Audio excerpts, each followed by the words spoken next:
Sri Sachidananda Sadguru Sainath Maharaj Ki Jai. Sri Sai SATCHARITRA, an Insight. Episode 279. My humble prostrations at the lotus feet of our Sadguru Sai. By the divine grace of Sai, an attempt has been made to translate the gist of the divine discourse of Sri Ramanathan brother telecasted in Sai TV. This is purely done to share the glory of Sai and his divine teachings with more insight to the aspirants. Om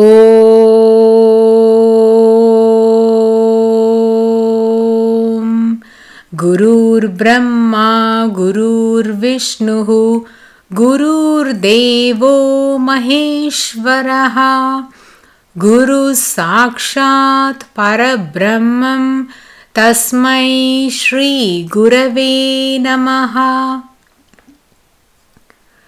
Devotees, in the previous episode we marveled at the wonderful interpretation of the Bhagavad Gita verses given by Sri Sai Maharaj to Nana Sahib Chandorkar.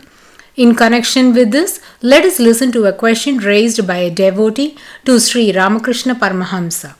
The devotee asked the master, "You say we can see God, then why are we not able to see God?" Sri Ramakrishna Paramahamsa is an expert in revealing his message through parable stories. Here is the response of the master as recorded by Sri Sashi Maharaj, known as Sri Ramakrishna Anandar, an ardent disciple of the master. The master said, "You are standing on the banks of the pond and looking at the pond that is covered with moss. So you are unable to see the water and assume that there is no water in the pond, whereas if the moss is removed, one can see the water clearly. Thus, when you are veiled with illusion, that is Ajnanam, you are unable to realize the Jnanam, that is the Brahman. Hence, you need to unveil the illusion, then you can see God." A similar example Sri Sai Maharaj had quoted to Nana Sahib Chandorkar. The Guru is the one who can impart the knowledge that would eliminate the illusion, and by his grace the devotee can attain liberation. Devotees, both Sri Sai Maharaj and Sri Ramakrishna Paramahamsa had used the same illustration to establish this subtle truth. The Sadguru is Nirguna, Satchit Ananda. He has indeed taken human form to elevate mankind and raise the world. But his real Nirguna nature is not destroyed thereby even a bit. His beingness, divine power, and wisdom remain undiminished. The disciple is also in fact of the same Svarupa, but it is overlaid by the effect of the samaskaras of innumerable births in the shape of ignorance, which hides from his view that he is Shuddha Chaitanya. Nadate kashyachit papam na chaiva shukritam vibhuhu ajnanen anavritam jnanam tenam muhyanti jantavaha. Commentary. The omnipresent God does not involve himself in the sinful or virtuous deeds of anyone. The living entities are deluded because their inner knowledge is covered by ignorance. So as stated above, he gets the impressions, Jiva, a creature, humble and poor. The Guru must root out these offshoots of ignorance and must give upadesh or instruction. To the disciple, held spellbound for endless generations by the ideas of his being a creature, humble and poor, the Guru imparts in hundreds of births the teaching is God. You are mighty and opulent. Then he realizes a bit that he is God really. The perpetual delusion under which the disciple is laboring, that he is the body, that he is a creature or ego, that God and the world are different from him, is an error inherited from innumerable past births. From actions based on it, he has derived his joy, sorrows, and mixtures of both. To remove this delusion, this error, this root ignorance, he must start the inquiry. How did the ignorance arise? Where is it? And to show him this is called the Guru's Upadesh.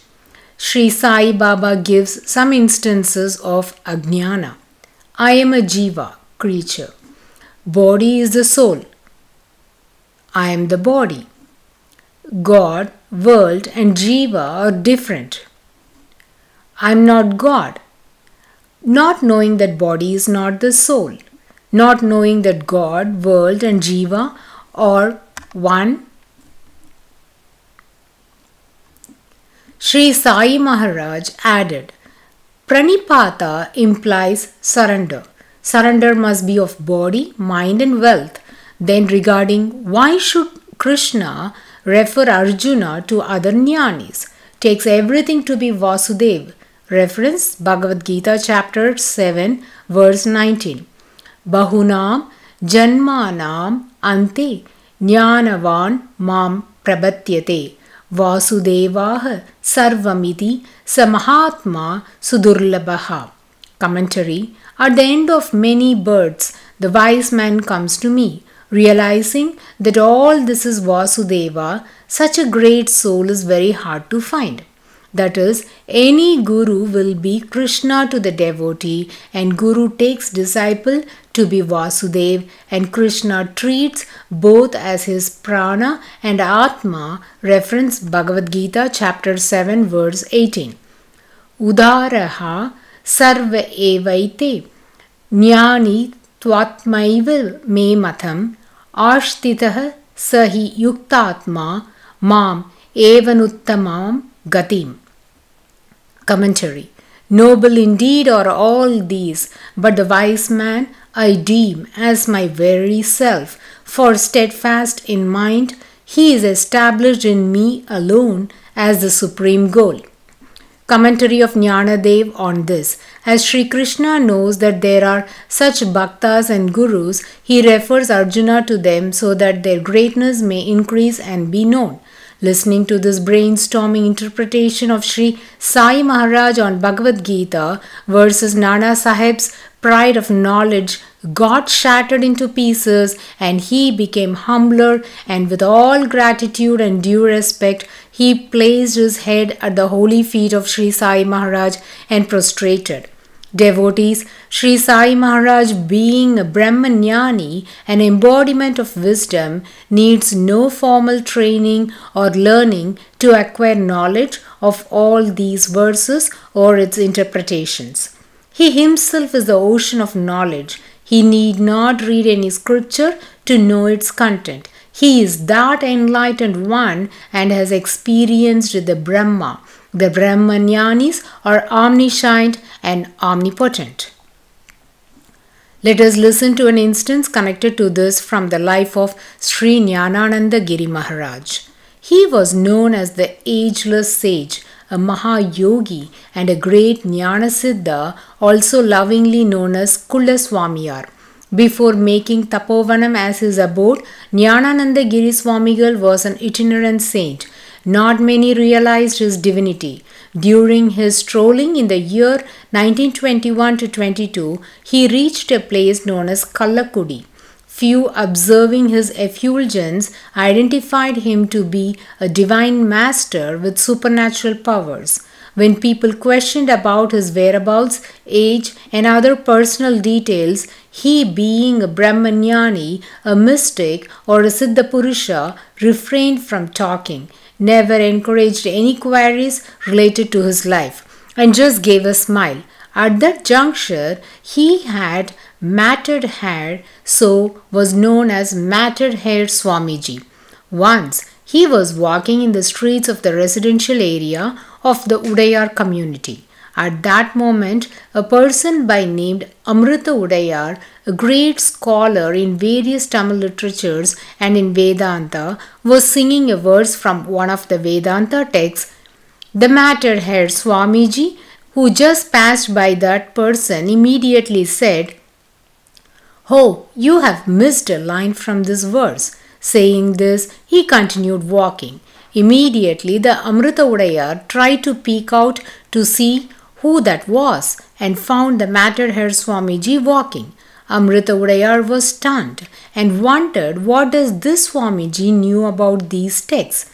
He quickly took the Vedanta book to verify if he sang the words correctly or not.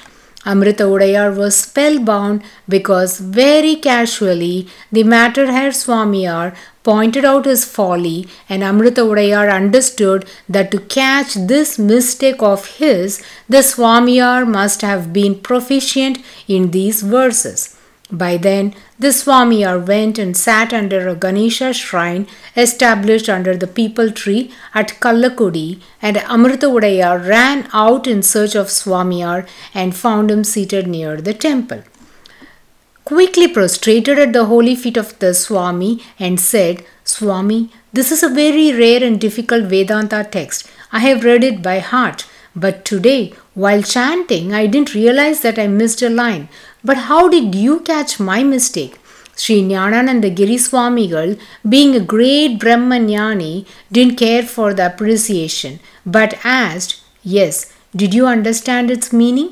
Amrita Udayar has learnt it thoroughly, but doesn't know its meaning. So he said, "Swami, I don't understand. I beseech you to elucidate its meaning to me." Next moment, the meaning of these verses flowed from Sadguru Sri Jnanananda Giri Swamigal, the ocean of knowledge, uninterrupted. The most intricate meaning of the verses was expounded in a very profound and simple manner by Swamigal. The philosophers that wrote the divine life of Swamigal, while quoting the above divine sport of Swamigal, says, the knowledge possessed by great saint poets like Avvayar, Tirumular, Pattinattar, Alvars and 18 Siddhas on the subject culminated into one interpretation and poured out from the divine mouth of Swamigal. This Leela is another testament to the fact that a Brahmanyani is the one who is an epitome of wisdom. Nothing is unknown or veiled to them. A similar interesting incident also took place in the life of Swami Akalkot Maharaj. At Akalkot lived a great Pandit named Joshi, well versed in all scriptures. Every day he used to read Panchadasi, a comprehensive script on Advaita Vedanta, and teach the verses with their meaning to a group of people. To his utter dismay, one day during his discourse he could not interpret the meaning of the verse. He was stuck and admitted to the audience his incompetence in expounding the verse. Subsequently, he told all the listeners to accompany him to have the darshan of Sri Akalkot Maharaj. Everyone, led by Joshi, was stationed in front of the house of Cholappa, in whose residence Sri Akalkot Maharaj was staying. As soon as Joshi saw Swami, he held his feet, and even before he could confess his inability to interpret the meaning of the verse from Panchadasi, just upon seeing him, Swami Akalkot Maharaj, in a very joyful manner, sang the same verse which Joshi was unable to sing and discourse upon to the gathering some time ago. The entire troop were awestruck to listen to this verse sung by Swami Akalkot Maharaj uninterrupted. Following this, Swamiji also explicated a very simple and beautiful meaning to this verse which gave a deeper insight to the people.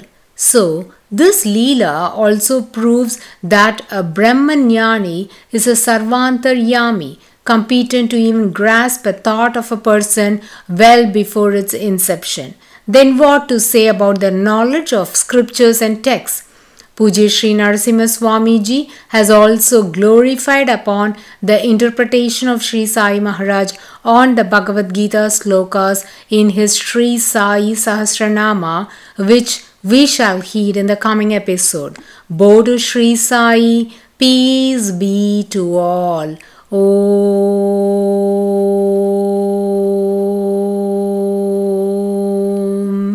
Sai Ram.